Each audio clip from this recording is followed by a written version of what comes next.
Good morning, everybody. As we all know by now, a series of storms swept across the plains yesterday, and one of the most destructive tornadoes in history sliced through the towns of Newcastle and Moore, Oklahoma. In an instant, neighborhoods were destroyed. Dozens of people lost their lives. Many more were injured. And among the victims were young children trying to take shelter in the safest place they knew, their school. So our prayers are with the people of Oklahoma today. Our gratitude is with the teachers who gave their all to shield their children, with the neighbors, first responders, and emergency personnel who raced to help as soon as the tornado passed, and with all of those who, as darkness fell, searched for survivors through the night. As a nation, our full focus right now is on the urgent work of rescue and the hard work of recovery and rebuilding that lies ahead.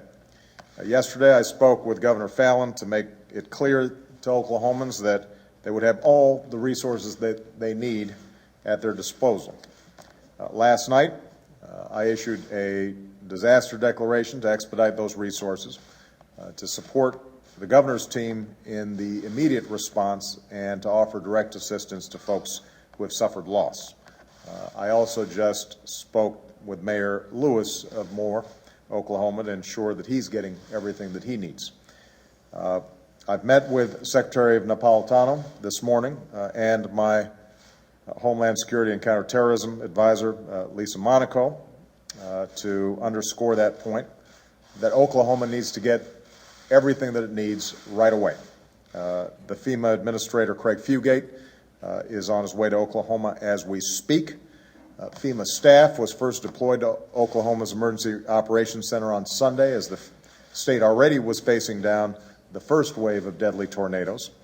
Yesterday, FEMA activated urban search and rescue teams from Texas, Nebraska, and Tennessee to assist in the ongoing search and rescue efforts, and a mobile response unit to boost communications and logistical support. So the people of Moore should know that their country will remain on the ground, there for them, beside them, as long as it takes.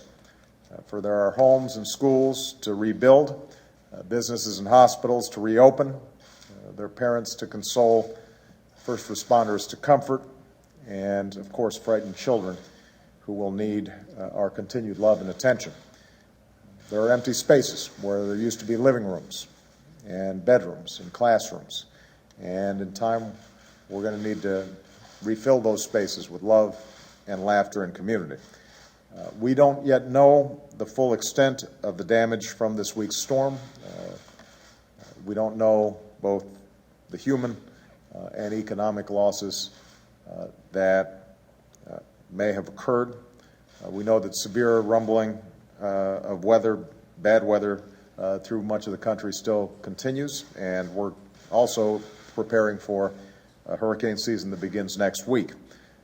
But if there is hope to hold on to, not just in Oklahoma but around the country, it's the knowledge that the good people there and in Oklahoma are better prepared for this type of storm than most, and what they can be certain of is that Americans from every corner of this country will be right there with them, opening our homes, our hearts to those in need, because we're a nation that stands with our fellow citizens as long as it takes.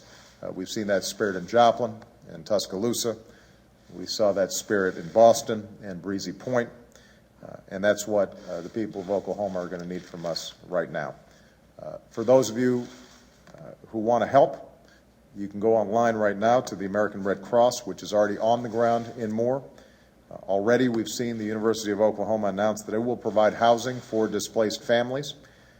We've seen local churches and companies open their doors and their wallets. And last night, the people of Joplin dispatched a team to help the people of Moore. So for all those who've been affected, we recognize that you face a long road ahead. In some cases, there will be enormous grief that has to be absorbed. but you will not travel that path alone. Your country will travel with you, fueled by our faith in the Almighty and our faith in one another. So our prayers are with the people of Oklahoma today, and we will back up those prayers with deeds for as long as it takes. Thank you very much.